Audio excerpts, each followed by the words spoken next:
Quem já tinha postado a foto lá, já adicionei aqui, né, pessoal? Aí, ó, que legal.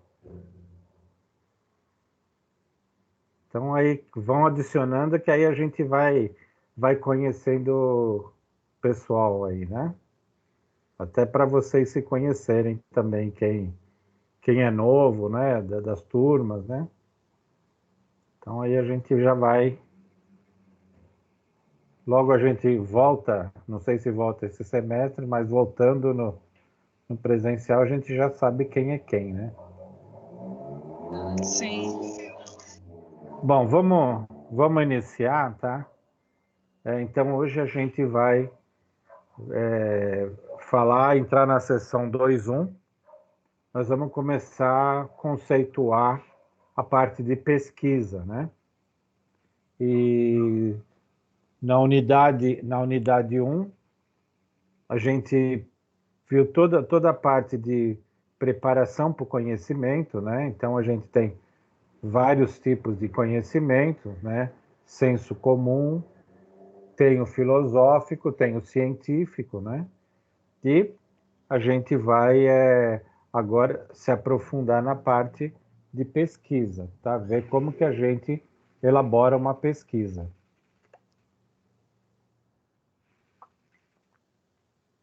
Então, para ir nessa linha, a gente precisa iniciar o estudo sobre o que é pesquisa, né?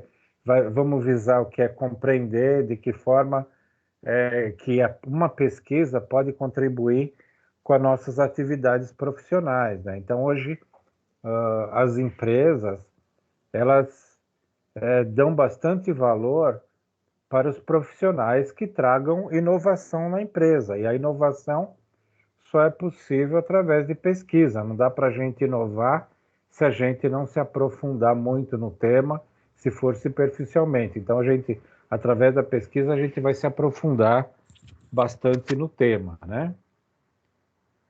Então, você pode compreender que isso não é um trabalho destinado só para algumas pessoas. Quer dizer, se a gente treinar, se a gente se envolver, a gente consegue fazer uma pesquisa, tá? Então, todos têm condição de aprender, de aplicar a pesquisa como instrumento que melhore a prática profissional. Então, qualquer coisa que você tem no seu dia a dia na empresa pode ser melhorado e isso melhorado através de pesquisa, tá? Então, o que a gente obtém, né, baseado nas competências que são necessárias para se fazer uma pesquisa científica, né? Então, a gente vai desenvolver competência de conhecimento técnico, né? E métodos, a gente vai aprender quais são os métodos de pesquisa científica. Qual que é o objetivo, né? Desmistificar a pesquisa. Então, o que a gente vai aprender né, nessa unidade, né?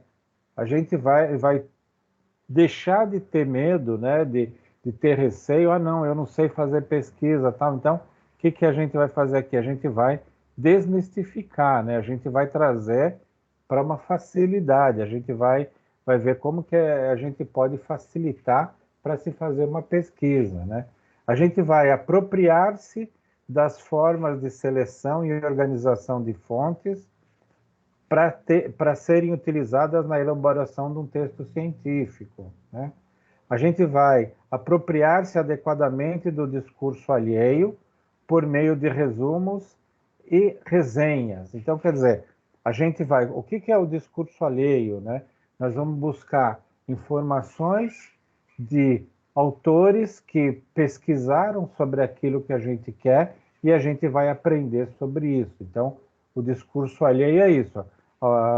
Os autores escreveram, pesquisaram e a gente pode se apropriar disso, de a gente acumular esse conhecimento baseado em alguns autores que já falaram sobre, ou já pesquisaram sobre o tema que a gente quer, né?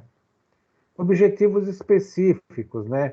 esses objetivos específicos é o detalhamento daquilo que a gente vai ver na nossa pesquisa. Então, conhecer as etapas de pesquisa científica, compreender as formas de levantamento e organização de fontes a serem utilizadas no estudo e elaborar resumos e resenhas, tá?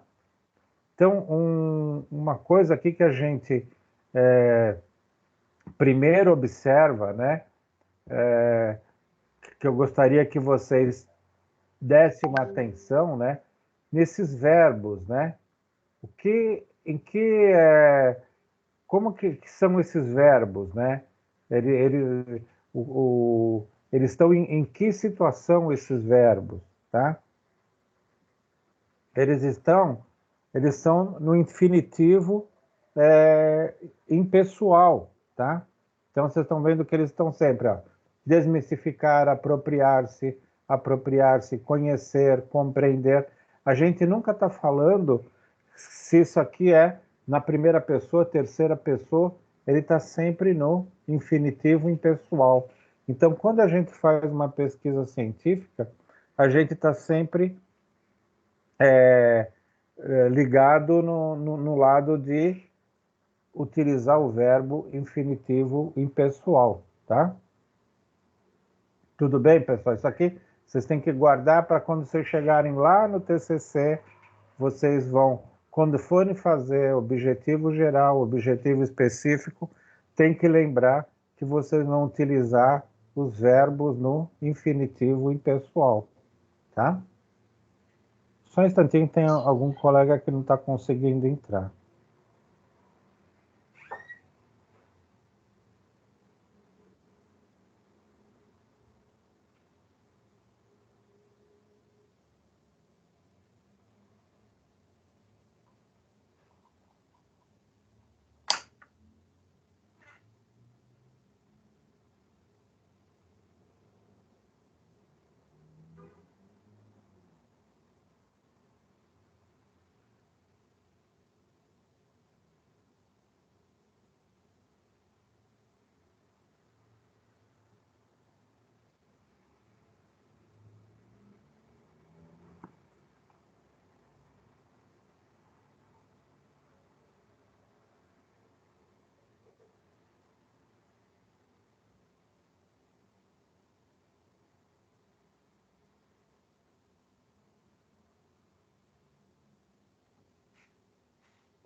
Tudo bem, então, pessoal, essa parte do verbo que a gente vai colocar, que a gente vai especificar nossos objetivos sempre no infinitivo impessoal, tá?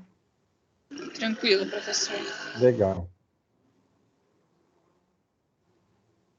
Bom, aqui no livro ele traz para a gente um exemplo, né, de uma aluna do ensino superior que precisa elaborar uma resenha, né, para o fechamento de uma das disciplinas. Então, normalmente a resenha, o que ela é?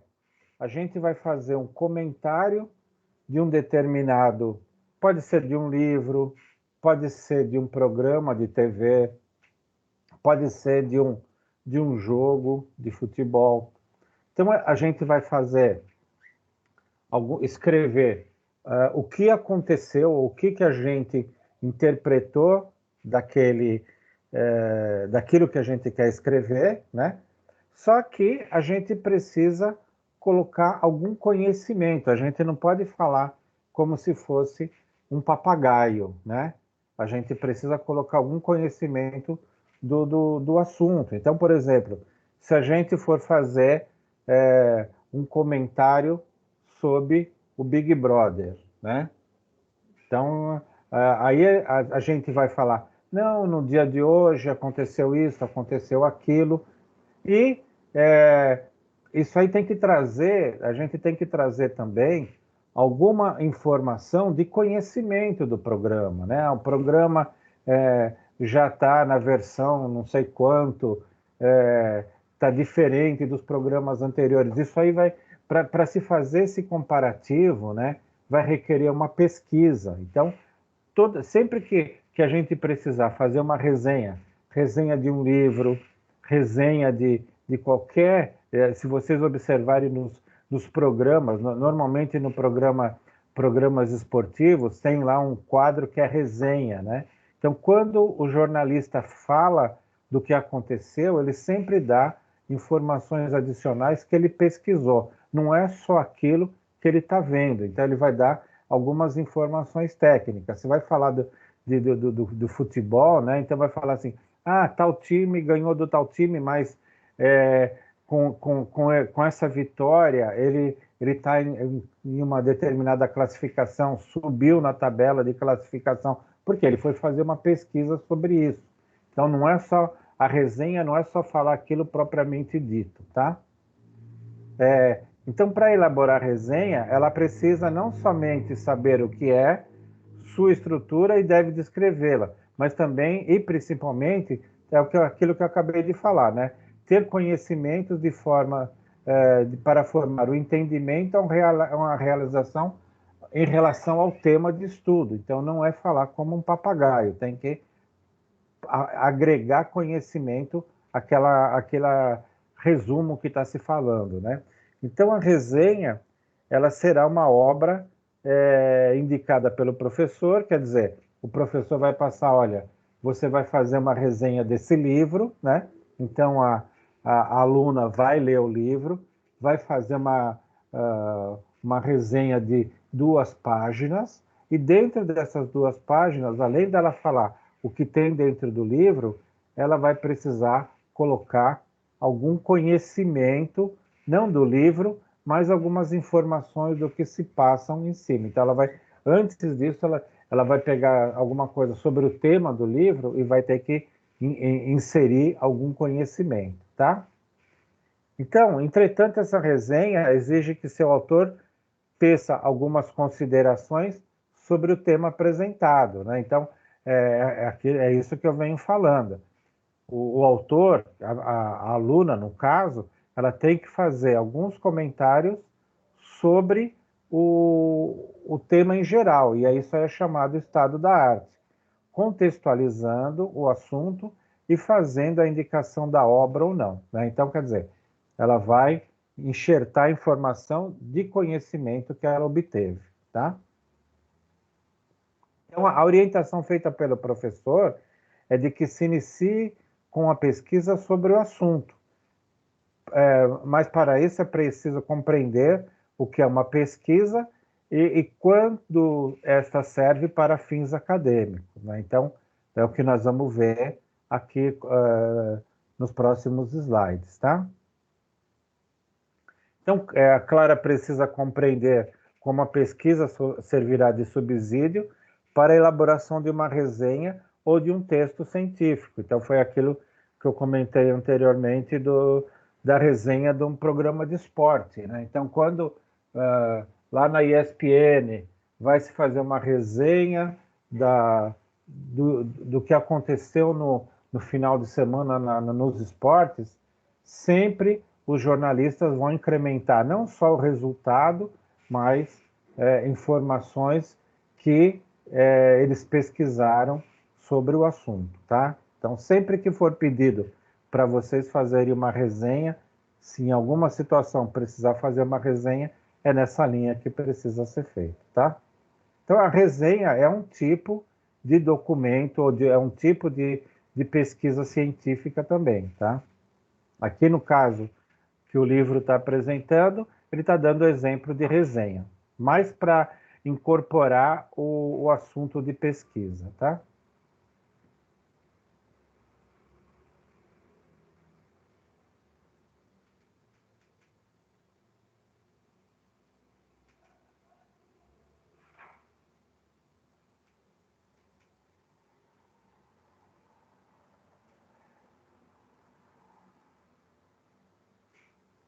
Então, nos dias atuais, a gente está acostumado a ouvir a palavra pesquisar, né?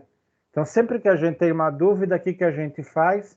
A gente vai lá no Google e vai fazer uma pesquisa, né? Então, a gente quer saber sobre restaurantes, sobre roupa, sobre carro, sobre viagem, filmes e qualquer outro assunto. O que a gente faz? A gente vai na internet, e o site mais utilizado é o Google. Então a gente vai lá no Google, coloca, quero saber qual restaurante que tem perto da minha casa, qual pizzaria delivery que tem perto da minha casa, e aí vai sair todas as pizzarias que tem, né? Então, eu quero saber determinada roupa, onde eu compro, viagem. A gente pesquisa tudo na internet e é possível obter informação, né? Então, hoje, com o advento da internet, facilitou muito a vida da gente e a gente já sabe, em cima da palavra. Se falar pesquisar, qualquer um vai correr na internet e no Google, né? E a internet virou uma mania, um clichê, né? Você falou, vou pesquisar, é na internet, né? Entretanto, o que nos interessa agora é o pesquisar. Pesquisar virou um senso comum, de alguma forma. Todos sabemos o que significa, sem nenhum rigor científico. Então, aqui, esse tipo de pesquisa aqui é obter uma informação, mas não tem um rigor científico, né?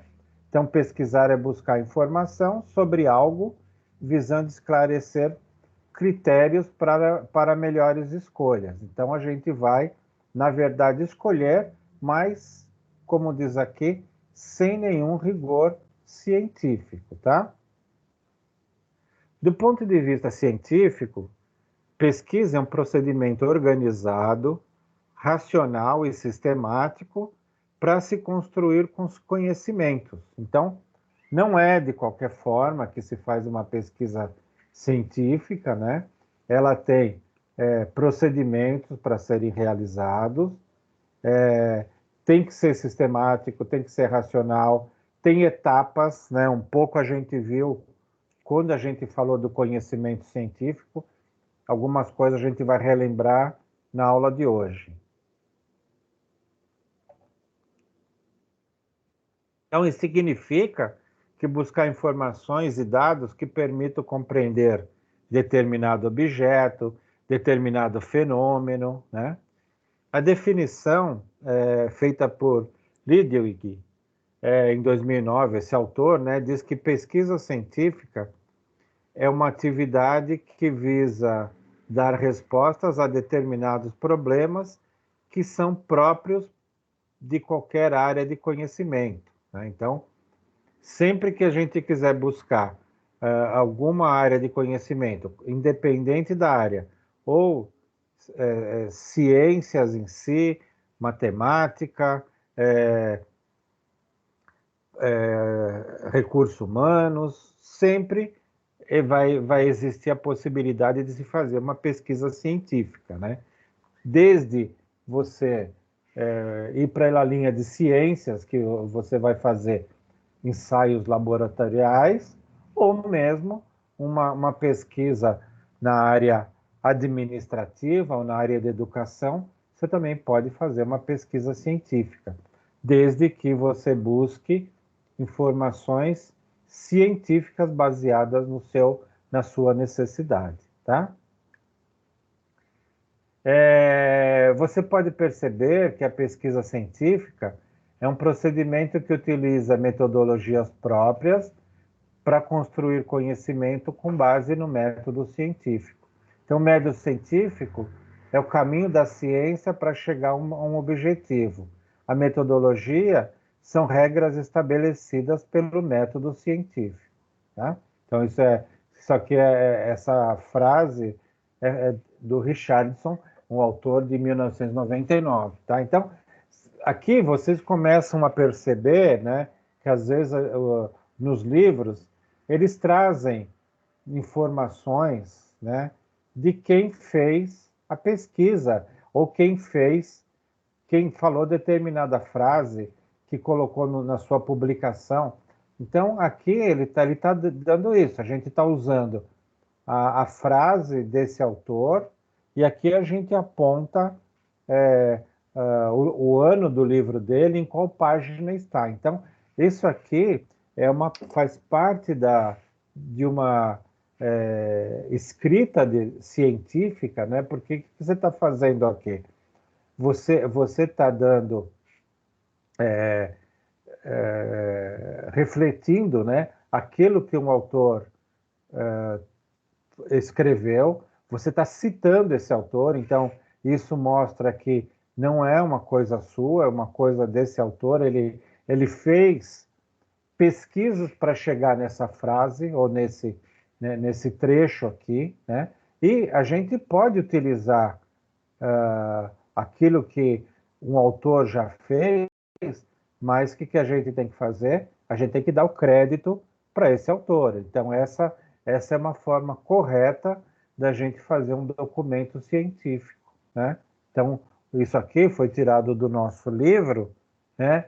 E o livro utiliza essa citação, esse crédito aos autores de onde o autor do nosso livro desse semestre foi buscar essas informações. Tá? Então, aqui é uma definição do método científico, foi criada por esse autor Richardson. Né?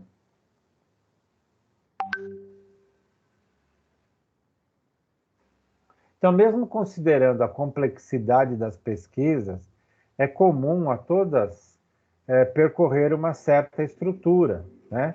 Então, o que a gente tem? A primeira coisa é estabelecer os objetivos. Então, o que a gente quer pesquisar? Não adianta a gente sair pesquisando qualquer coisa se a gente não tiver um objetivo, né? Depois, o que a gente tem? Desenvolver um modelo de pesquisa, né? Então, é um modelo estruturado, um modelo que vai seguir uma lógica racional, né? Então, a gente precisa seguir, desenvolver um modelo. Qual modelo de pesquisa a gente vai conseguir, tá?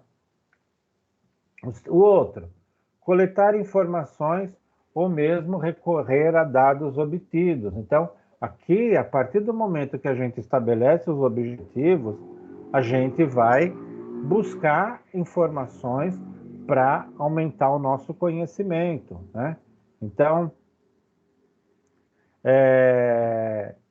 o lado de coletar informações, de aumentar o nosso conhecimento, de um aprendizado maior, vai fazer parte da nossa pesquisa. A partir do momento que a gente coleta mais informações, a gente vai incorporando o nosso conhecimento sobre o assunto, né?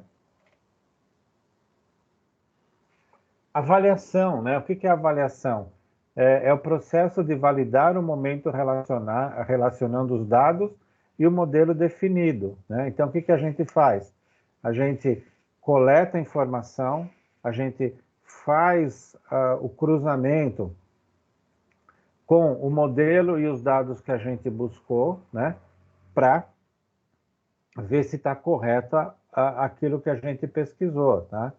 E, finalmente, se o modelo estabelecido não correspondeu aos dados obtidos, a gente faz uma modificação, substituição do modelo ou substituição dos dados pesquisados para a gente chegar na linha de fazer uma pesquisa correta. Tá? Então, é sempre nessa linha. Então, aqui a gente tem um modelo de pesquisa. Né? Então, a gente precisa definir quais são os objetivos da pesquisa, qual o modelo que a gente vai estudar, coletar as informações, avaliar, que é comparar com aquilo que a gente definiu anteriormente e depois chegar a ser uma conclusão da pesquisa. Tá?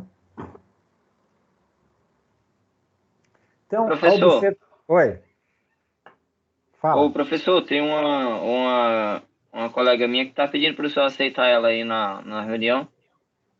Interessante, porque tá para entrar automático. Deixa eu ver aqui.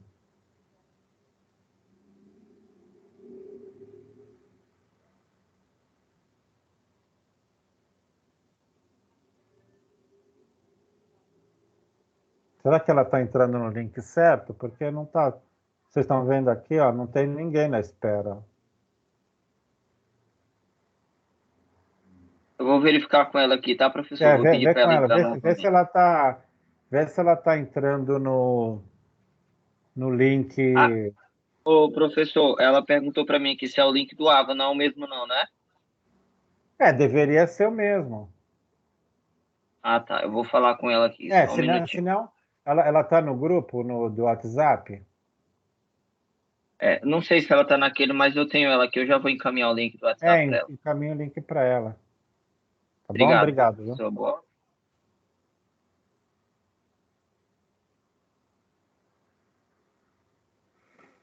Então, a primeira etapa, né, que a gente tem é a observação.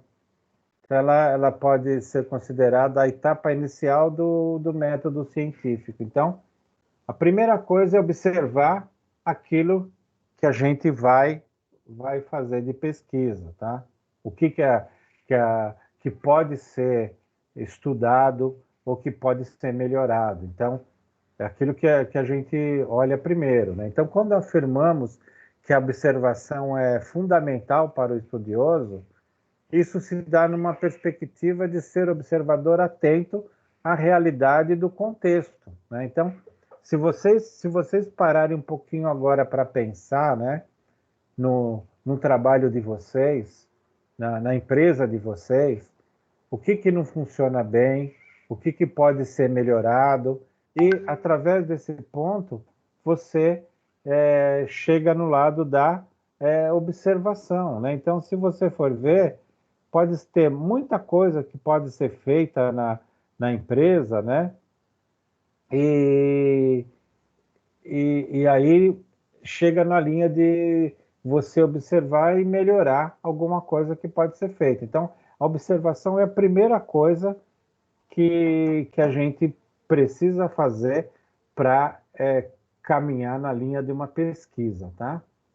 Então, existem pessoas que não observam as coisas, por mais evidentes que sejam, né? Então, a gente precisa começar a desenvolver uma parte de se observar aquilo que está na nossa volta, né? Então, isso mesmo é treino, né? Para a gente ver aquilo que pode ser melhorado, para a gente não ir numa linha automática, né? Então, a observação é um ponto importante para quê? Para aprendizado, para a gente ver o que pode ser melhorado, aquilo que pode ser criado uma rotina nova, né? Então, é treino isso, tá?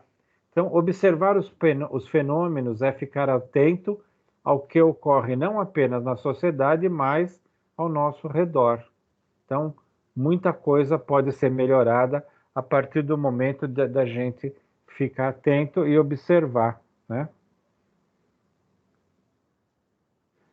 Então, a gente pode afirmar que quanto mais você lê, quanto mais comparar as pesquisas, aprofundar os estudos, mais irá aprimorar sua capacidade de observar o mundo. Então, aqui, a leitura é o ponto importantíssimo para a gente, né? A leitura é aquilo que a gente precisa praticar. Vocês vão ouvir eu repetir quase toda a aula, né? Coloquem na prática de vocês para ler um pouquinho da sua área por dia, né? Aquilo que a área que você gosta, a área que você quer atuar, leia um pouco. Então, quanto mais você lê, mais você vai aprender. Então, a gente vê pessoas que leem bastante, né? Essas pessoas têm bastante conteúdo, essas pessoas aprendem muito, né?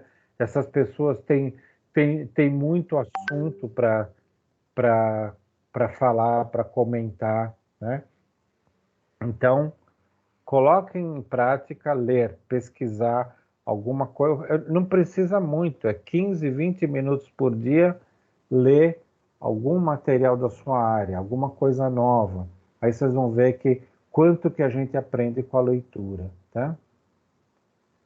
Para o caso de uma observação que pode levar a um estudo científico, é importante a repetição seja uma das características e possa ser observada por outras pessoas, né? Então, quer dizer, a gente muitas vezes enxerga uma determinada coisa, vê alguma coisa, e a gente também precisa compartilhar, conversar com outras pessoas, para que as pessoas enxerguem da mesma forma aquilo que pode ser melhorado ou que está com problema.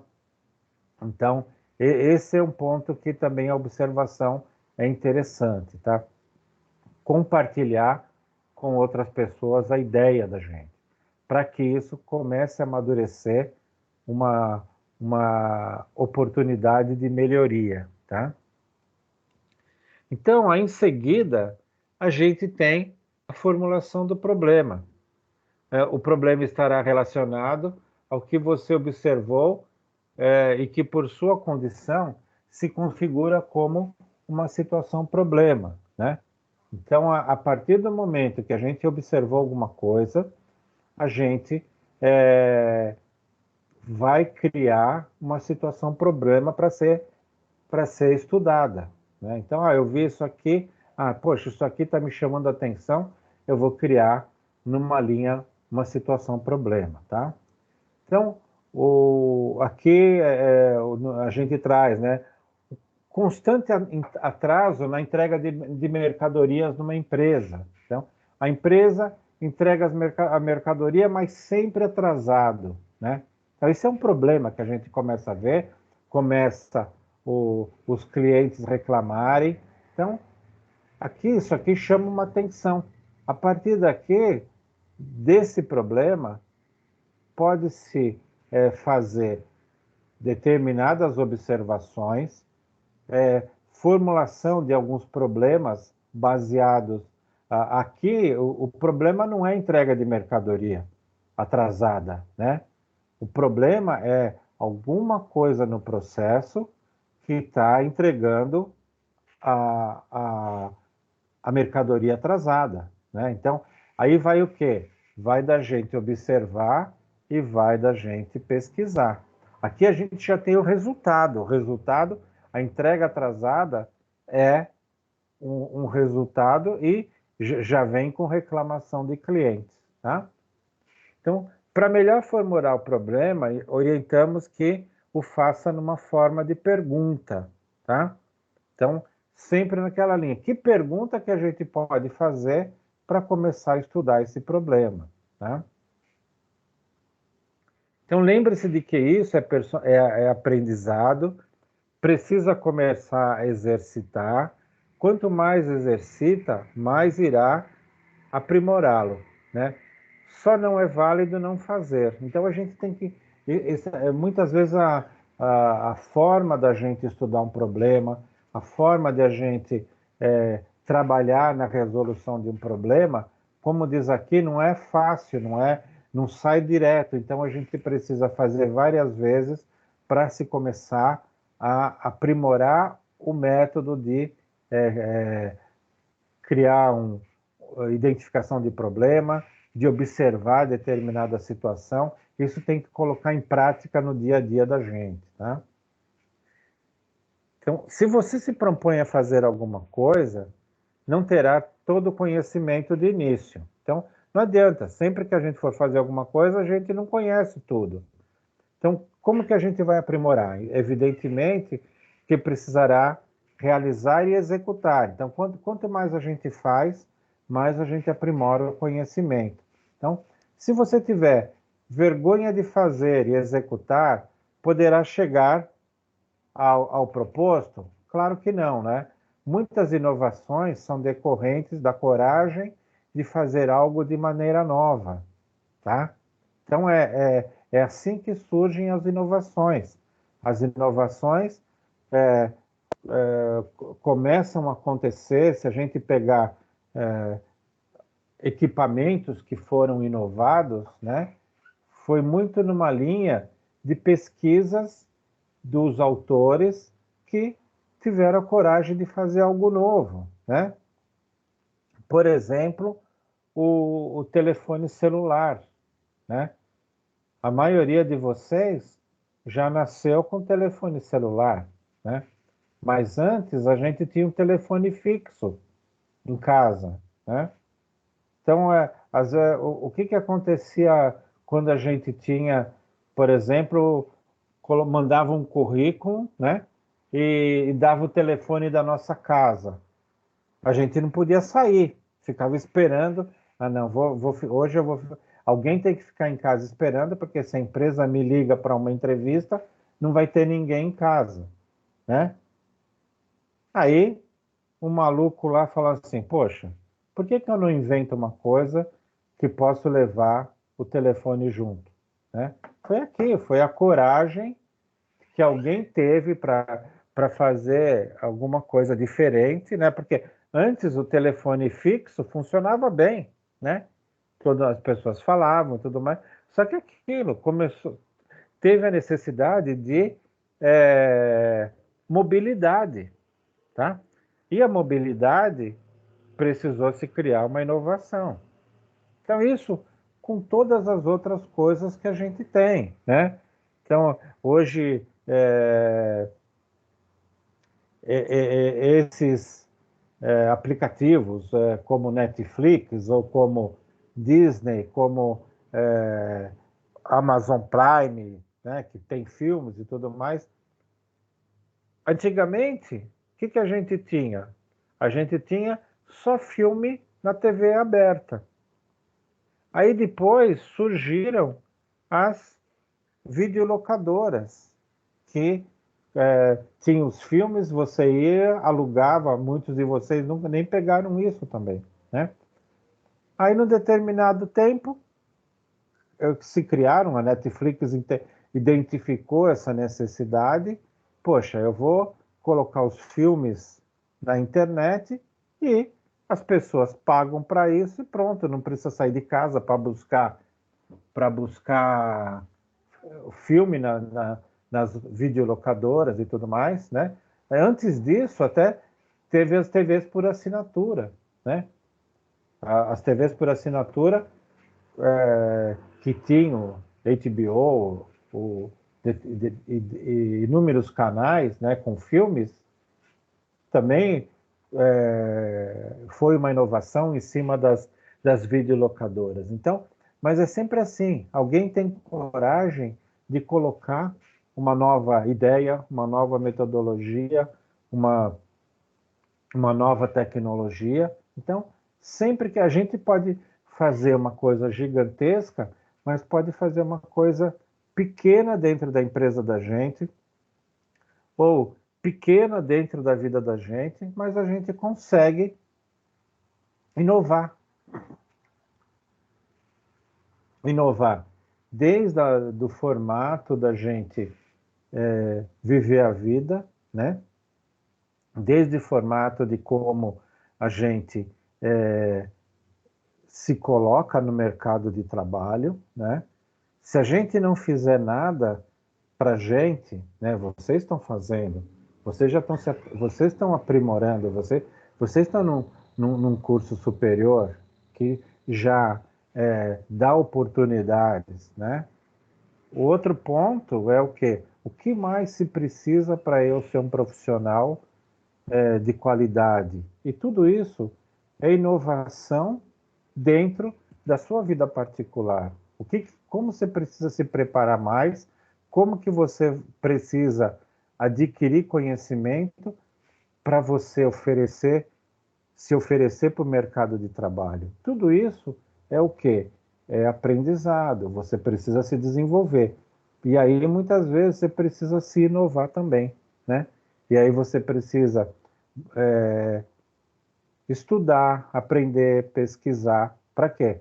Para adquirir conhecimento, tá? Então, as inovações, elas sempre vêm nessa linha, no aprimoramento, no conhecimento, tanto na empresa, tanto tem as pessoas que ficam, que são incomodadas com o mundo e querem trazer coisas novas. Então a gente tem o Steve Jobs, que criou uma gama de tecnologia ligada à computação, ligada a smartphone, né?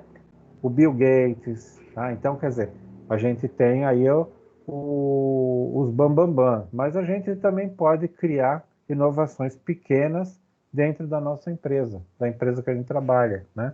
E com isso a gente tem uma visão diferente da chefia, dos nossos superiores, com certeza. A gente inovando dentro da empresa, trazendo soluções, a gente vai ser mais reconhecido. Agora, a gente só consegue isso através de adquirir conhecimento, tá? Bom, outro elemento do método científico é o levantamento das informações, tá? E esse levantamento, ele está relacionado à obtenção de fontes de informação sobre o assunto que nos interessa investigar, né? E onde a gente vai buscar isso?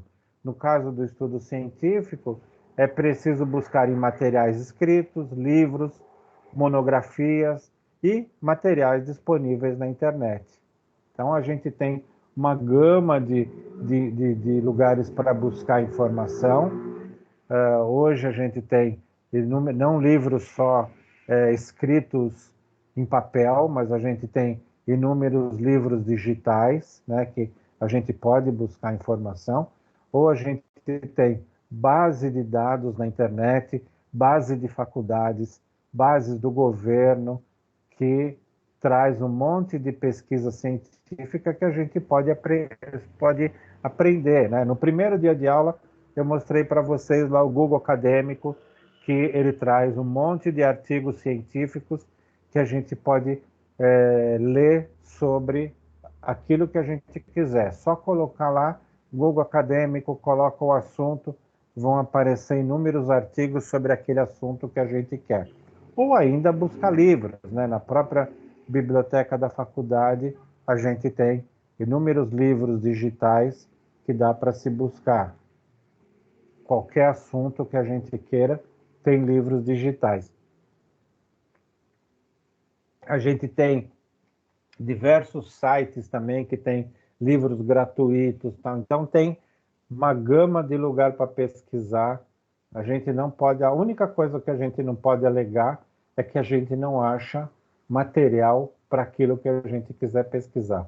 Hoje a gente tem material em tudo quanto é lugar, né? E muitas vezes gratuito, não precisa nem gastar dinheiro, né? A formulação da hipótese, né, é o passo seguinte, né? Então, a hipótese é uma resposta provisória ao problema colocado, né? Então, quer dizer, pensando no que a gente falou agora há pouco sobre atraso na entrega de mercadorias, né?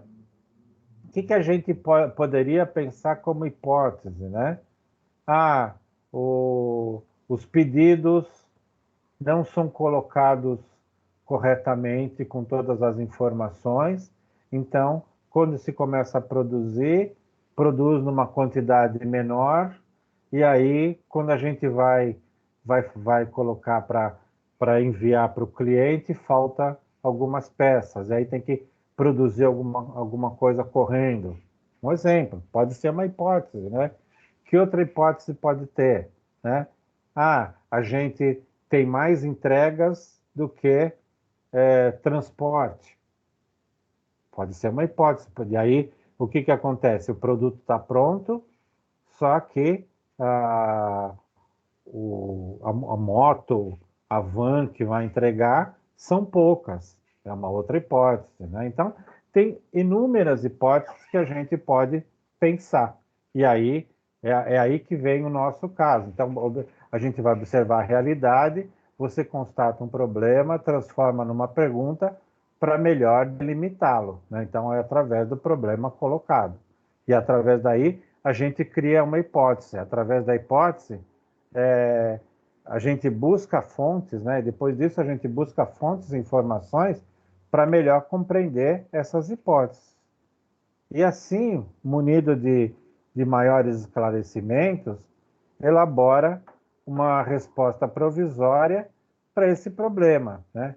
Essa resposta é provisória porque precisa ser testada para ver se efetivamente se responde ao problema elaborado, tá? Então a gente vai buscar respostas provisórias que não são as definitivas porque precisa se testar, tá? Em seguida, a gente tem a predição. É a etapa em que a hipótese é testada, é o meio formal de testar a hipótese. Tradicionalmente, disse que a estatística é fundamental nessa etapa. Quer dizer, a partir do momento que a gente testa, a gente começa a ver várias situações acontecendo ao mesmo tempo, e aí, ou se repetindo, e aí é o lado da estatística que vai comprovar a nossa hipótese, né? No sentido tradicional do método científico, é o momento em que se mantém ou rejeita a hipótese. Quer dizer, a partir do momento que a gente testa, vê que aquela hipótese que a gente fez lá na frente, olha, é a quantidade de meios de transporte que não está de acordo com a quantidade de pedidos. A partir do momento que a gente fez o teste, a gente vai chegar ao ponto de falar assim, não, olha, a gente tem bastante, inclusive se a gente observar agora, ó, tem várias caminhonetes paradas esperando o produto ser produzido. Ah, então, peraí. Então, a hipótese, quando eu falei que a hipótese de não ter a quantidade de transporte, isso que estava ocasionando a entrega atrasada, então não é isso. Então, vamos refazer nossa hipótese, né?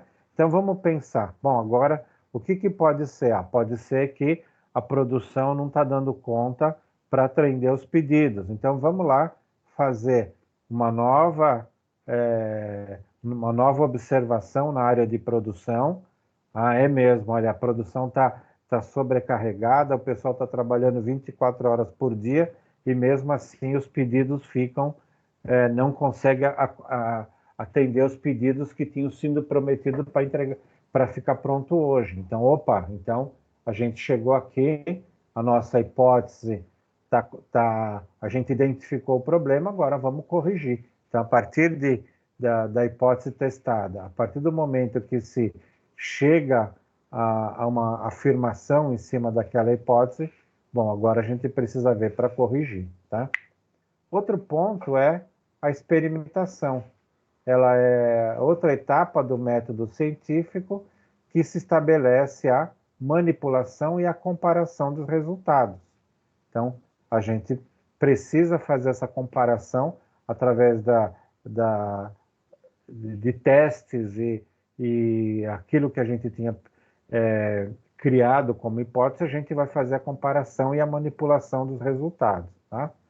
Então, em geral, o experimento é uma situação de manipulação intencional, cujas variáveis são manipuladas e haverá um elemento de controle para estabelecer a comparação.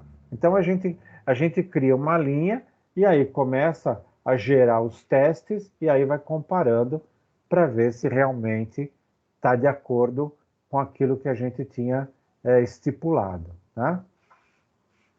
Aí depois é feita uma análise, né, que fecha o conjunto de elementos do método científico, uma vez que é a etapa que se confirma efetivamente as etapas. Então, as hipóteses, quer dizer, a partir da análise a gente vai falar, olha, isso aqui realmente está de acordo com a hipótese, tá?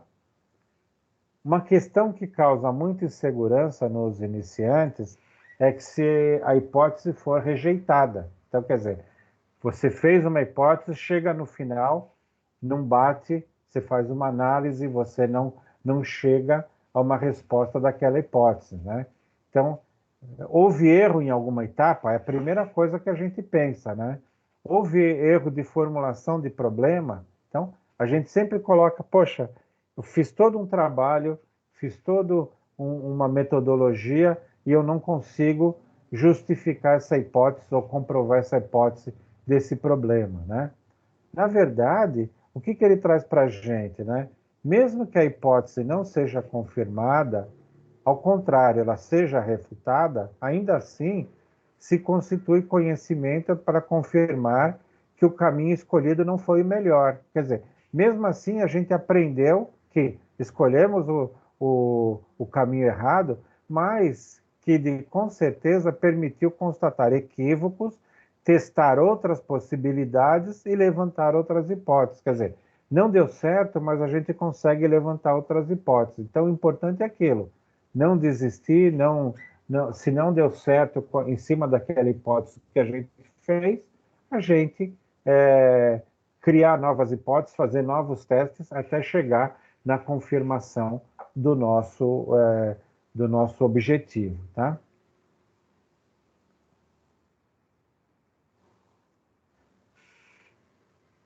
Deu para entender, pessoal?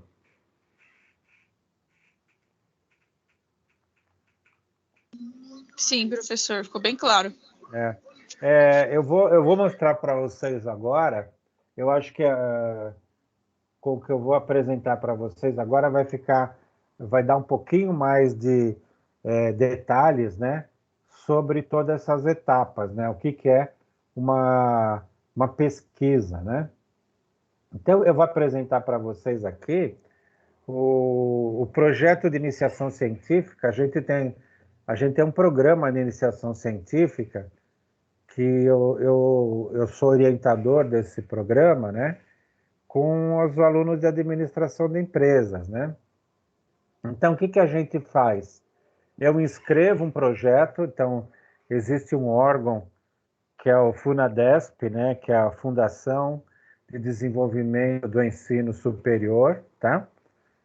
Eu submeto lá para maio, por aí, eu submeto o projeto e aí eles avaliam e aprovam, né? Então, normalmente, o resultado desse projeto, ele sai no final de agosto e início de setembro. Esse aqui que eu vou apresentar para vocês foi o que a gente fez com alguns alunos de iniciação científica no ano passado. Então, começou em outubro de 2000 e a gente acabou agora em agosto, final de agosto de 2021. A gente entregou toda a nossa pesquisa, tá? Então, a nossa pesquisa desse período, né, foi novas competências para professores e estudantes na educação digital. Um estudo exploratório na Universidade de Anhanguera, da unidade da Vila Mariana. Então, o que a gente pensou, né? Até antes da educação, de se incluir tecnologia na educação, né, existia uma competência que os professores tinham, né, que era dar aula, o aluno ficar sentadinho na cadeira dele, o professor dar aula, os alunos copiarem o material, né, e os alunos só eram ouvintes, né? A partir da inserção da tecnologia, né, começou a se criar novas competências, né, novas necessidades. Por exemplo, então estou colocando para vocês aqui as hipóteses que a gente pensou, né? Bom, que competência? Os professores, que eles tinham eles não sabiam nada, eles não usavam nada de tecnologia, né? A partir do momento que se inseriu tecnologia, que competências que os professores precisaram criar? Será que dava para ser da mesma forma que eles davam aula, né? Será que não poderiam ser melhorado as aulas? Então, essa foi a hipótese que a gente teve, tá? Então, os alunos que participaram dessa iniciação científica foram a Gabriela, ela está no 8º, né? O Lucas está no 8º também. O Lohan, ele foi agora para o 4º, tá? 4º semestre, tá? Então, esses são os alunos da iniciação científica. E eu estou aqui como orientador, tá? Então, o que é a primeira coisa? A gente criou uma hipótese, a primeira coisa foi uma pergunta-problema. Então, que pergunta-problema que a gente colocou, né? Quais novas competências precisam ser desenvolvidas nos docentes e nos discentes para utilizar da melhor forma possível os recursos digitais na educação. Então, quer dizer, tudo bem, o que a gente pensou com essa pergunta, né? Que novas competências que precisam ser definidas? Será que o professor precisa aprender a utilizar melhor a tecnologia? O que de tecnologia ele precisa saber fazer? Será que ele pode fazer os slides das aulas dele da mesma forma que ele fazia anotando na lousa, né? Será que ele pode incrementar essa aula dele com vídeos, né? Será que ele pode incrementar essa aula dele com outras atividades, né? E do lado do aluno, o que o aluno pode desenvolver, o que ele precisa desenvolver novas competências para poder aproveitar mais a aula, né? Então, a gente teve a inserção do AVA. O que o aluno pode utilizar o AVA para ter um melhor aprendizado? Ou ele vai ficar dependendo sempre do professor? Então, essa foi a pergunta que a gente fez para a gente desenvolver nosso trabalho, tá? Então, esse nosso trabalho, ele gerou um documento com 27 páginas, tá aqui, ó, aqui embaixo, né? Então, aqui começa o documento, tem aqui um resumo e tudo mais, né? Se alguém de vocês, se vocês tiverem interesse em ler, fala para mim, eu passo para vocês o link, né? Para Professor, vocês lerem o documento, tá? Para vocês terem ideia o que é uma pesquisa científica, tá? Então, a gente gerou 27 páginas aqui de material. Aqui a gente gerou quadros, né? Então, competências. Então, esse quadro a gente pegou de autores falando de competências, né? Então, a gente no primeiro momento, a gente foi atrás de buscar material que se falava sobre competência na educação, quais as competências, né? Então, esse aqui é um quadro que a gente buscou de um artigo, né? Então, a gente tem aqui competência tecnológica, então, domínio das ferramentas, né? Saber fazer escolha de consciente da tecnologia, quer dizer, essa é uma competência que o professor precisa ver. Ele tem que saber escolher a tecnologia correta para poder dar aula, né? Domínio das ferramentas de criação e aplicação de uso da internet. Será que o professor sabe utilizar a internet corretamente para buscar as informações necessárias, né? Mas só que não são... a gente chegou à conclusão também, na nossa pesquisa, que não são só as competências tecnológicas, tem competências pedagógicas também necessárias, né? Apesar da gente estar inserindo a tecnologia, mas começa a surgir uma necessidade, uma capacidade maior para criar materiais, adaptação de novos formatos, né? Antes, o professor tinha um formato único para criar material. Depois, precisou, às vezes, o professor hoje, ele pode fazer uma aula baseada em história, né? Isso ele não usava na aula antigamente. Então, mas para fazer alguma história numa aula, né? Historinhas, né? Ele pode, tá certo que ele pode usar tecnologia, mas pedagogicamente ele vai ter que criar, vai ter que aprender novos formatos, né? Ele vai precisar ter uma contribuição, uma compreensão intelectual. Ele vai, do lado do sujeito, ele, né, compreensão das diferenças intelectuais dos estudantes. Quer dizer, os estudantes, a partir do momento que começam a ter acesso à informação, ele pode questionar o conhecimento, né? Então, antes o professor trabalhava num livro de 10 anos, né?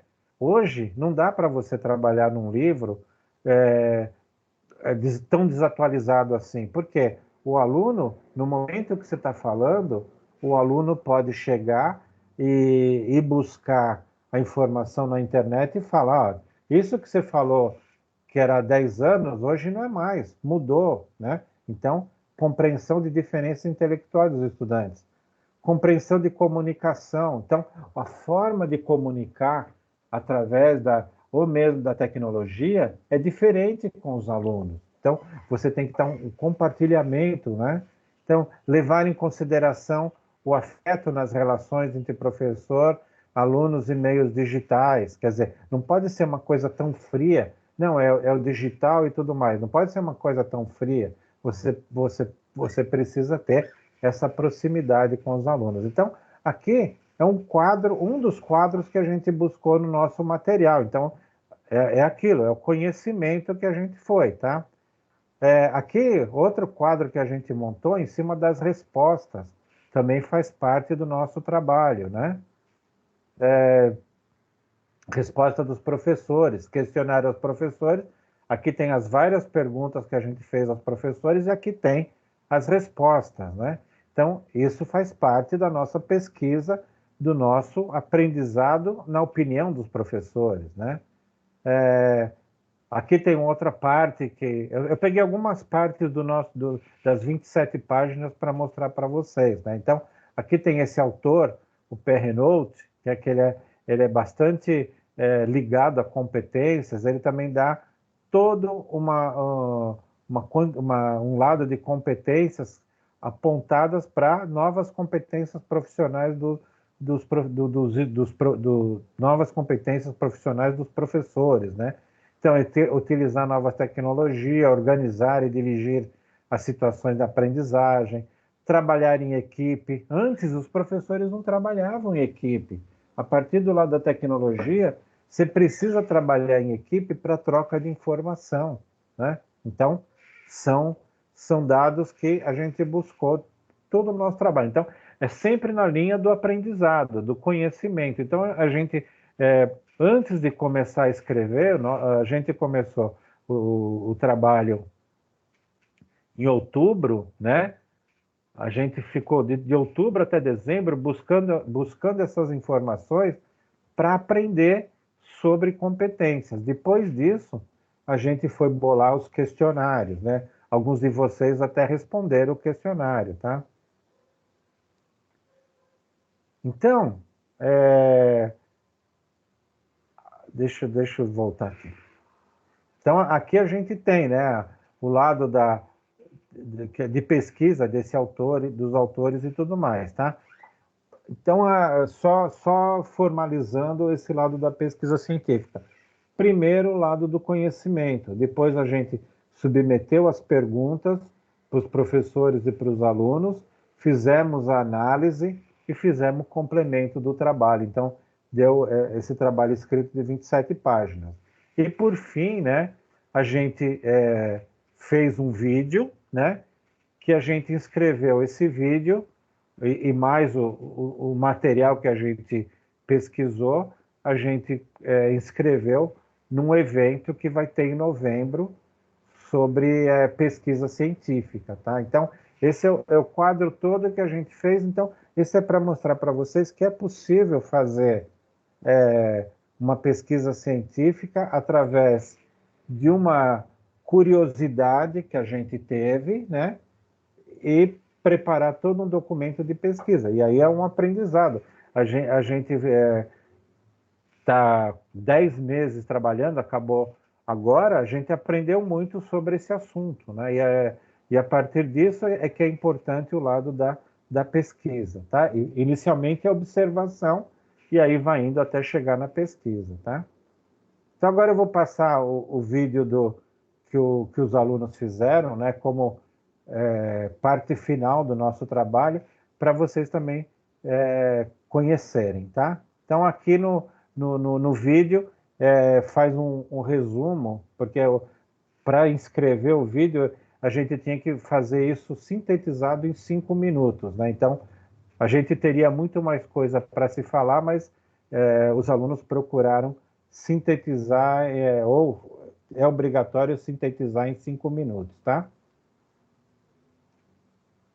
Oi, eu sou a Tá saindo o Gabriela. som? Oi, eu sou o Lohan. Eu sou o Lucas. Tá sim. Então tá. E junto com o professor Marco Antônio, desenvolvemos uma pesquisa sobre as novas competências para professores e estudantes na educação digital, que foi um estudo exploratório na Universidade Anhanguera, no campus da Vila Mariana.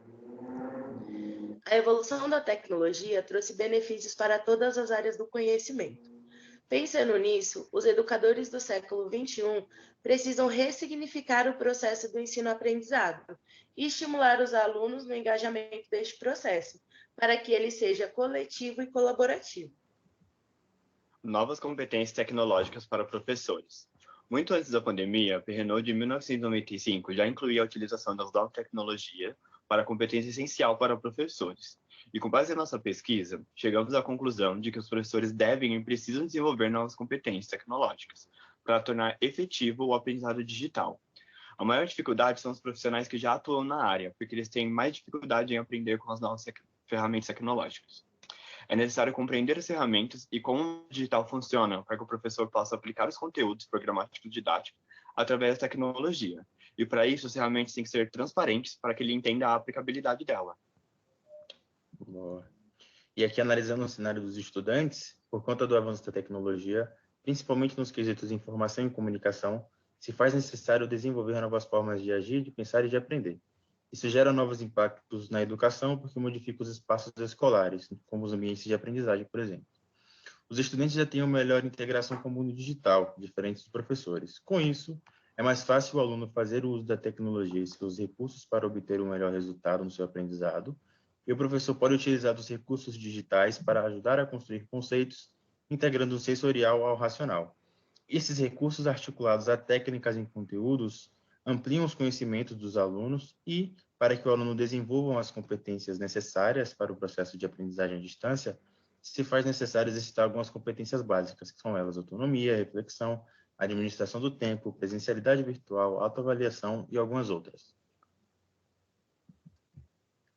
Utilizamos a pesquisa quantitativa aplicada aos professores e aos alunos através da plataforma Microsoft Forms com as questões e a escala Likert para análise das respostas. E para compor o referencial teórico, utilizamos a pesquisa bibliográfica através de artigos, dissertações e livros já publicados. A análise dos resultados foi feita separada entre professores e alunos, devido às perguntas serem diferentes. E nas perguntas dos professores já foi baseado nos autores pesquisados. Análise dos resultados dos professores. Com essa primeira pergunta, a gente fez uma afirmativa para os professores, dizendo que apenas competências tecnológicas eram para ser desenvolvidas. E 58,8% discordaram totalmente dessa frase, o que está super coerente com a nossa pesquisa. Já com essa segunda pergunta, nós queríamos entender quantos desses professores utilizam alguma tecnologia para as aulas. E 41,2% disseram que sempre praticam o uso de alguma tecnologia.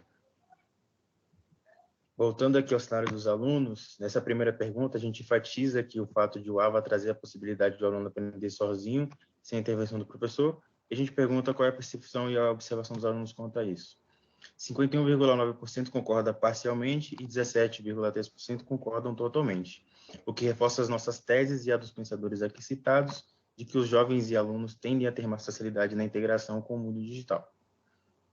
Já nessa segunda pergunta, nós trazemos o desafio para o aluno refletir sobre o quanto ele é autônomo e independente, questionando o quanto dentro de sua rotina ele consegue realizar suas tarefas e interagir com seus grupos de estudo sem a intervenção dos professores.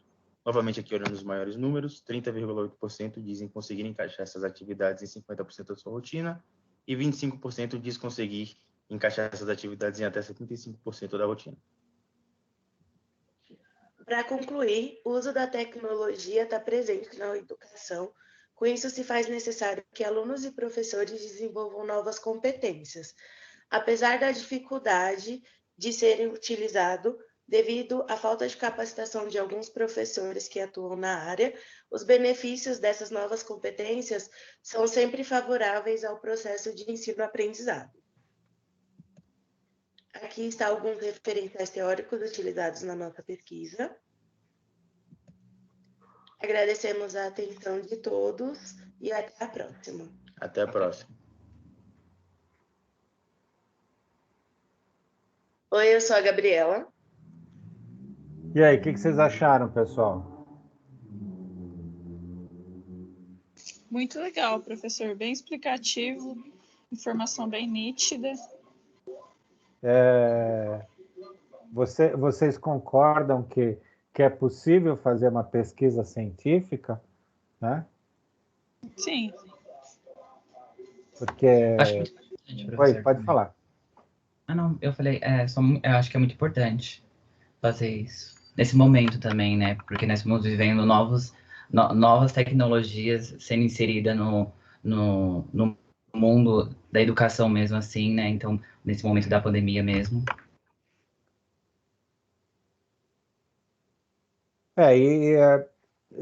Deu para melhorar o entendimento sobre a teoria que a gente viu hoje?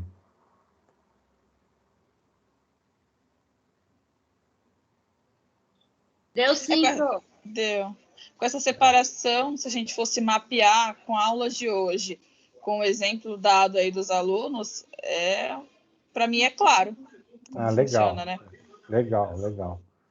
Então, o lado de pesquisa é isso, né? Então, o que a gente fez? Foi aquilo que eu comentei com vocês.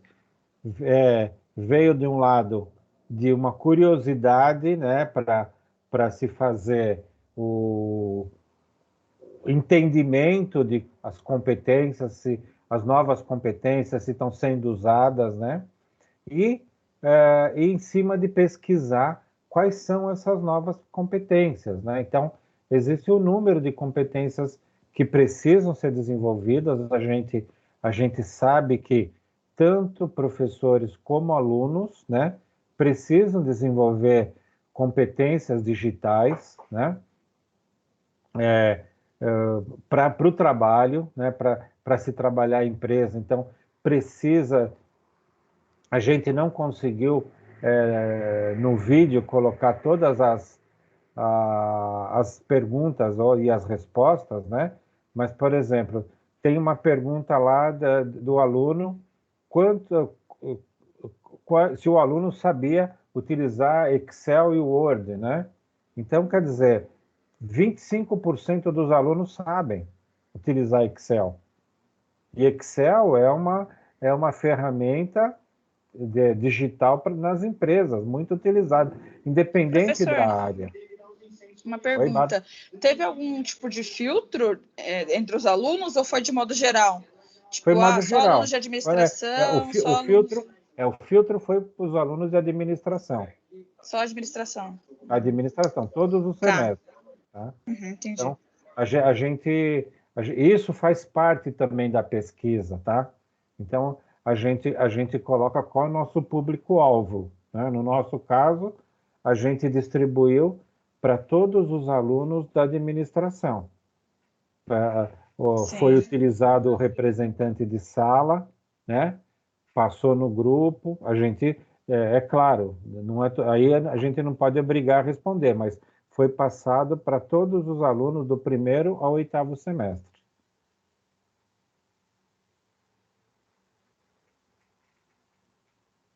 Os professores foram todos os professores de todos os cursos, né?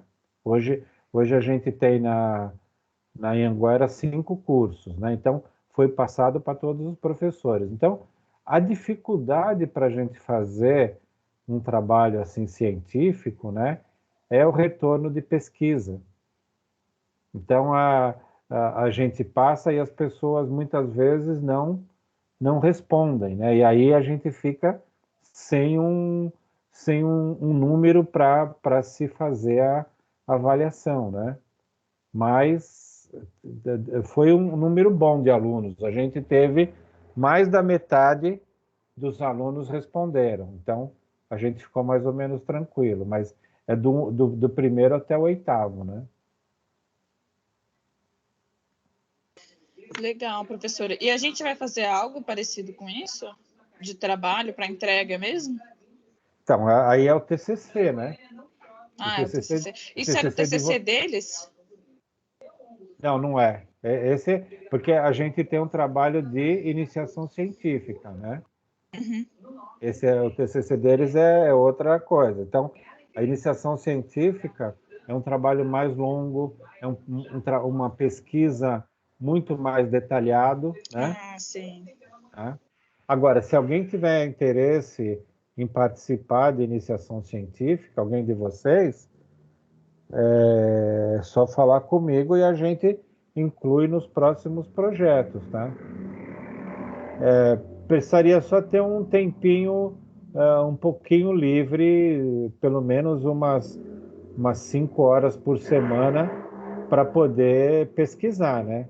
Não precisa a gente ter muita interação, mas precisaria ter umas 5 horas por semana para pesquisar, porque sem pesquisa não tem um aprendizado, entendeu? O próximo, o trabalho que eu inscrevi para o próximo de 2021 para 2022, ainda não saiu a aprovação, né? Mas é sobre competências profissionais, né? Então, é fazer uma comparação com aquilo que a faculdade apresenta como competência que ela desenvolve nas disciplinas e aquilo que o mercado tá pedindo sobre competências profissionais. Então, o que a gente vai pegar? A gente vai pegar os anúncios de emprego que são publicados no LinkedIn, através de analista administrativo, né? Analista, assistente administrativo, mais analista administrativo, quais as competências exigidas nos anúncios e quais as competências que as disciplinas apontam. Se vocês olharem lá no plano de aula, né, de cada disciplina, aponta lá quais são as disciplinas, quais são as competências desenvolvidas com aquela disciplina. Então, o que nós vamos pegar? Nós vamos fazer uma comparação. O que o mercado está exigindo de competências e aquilo que as disciplinas estão ensinando como competência. Aí nós vamos chegar qual que é a hipótese que eu entendo, né? Eu estou pensando numa hipótese, né? Que as faculdades, nós vamos buscar nos cursos da Anhanguera, né? As faculdades, o mercado está exigindo muito mais do que as faculdades estão oferecendo. Essa é a minha hipótese. Não sei se vai chegar nesse ponto, né? Eu só vou conseguir ver isso quando eu terminar a pesquisa, tá? Que é aquilo que a gente falou hoje na aula, né? A hipótese pode ser uma coisa que vai realmente acontecer ou que vai ser refutada, né? Não vai ser afirmada com aquilo que eu imagino.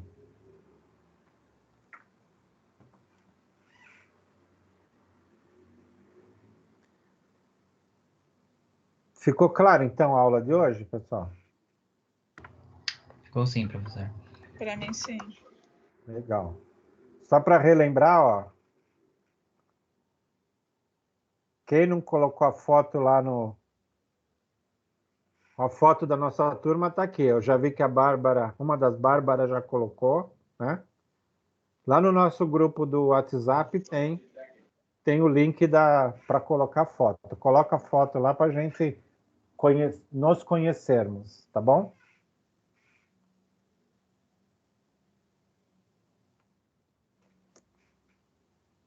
Vocês vão colocar foto? Vou sim, professor. Aí, agora sim, professor, eu já não sou mais o JB. Tem uma carinha aí. Tá vendo?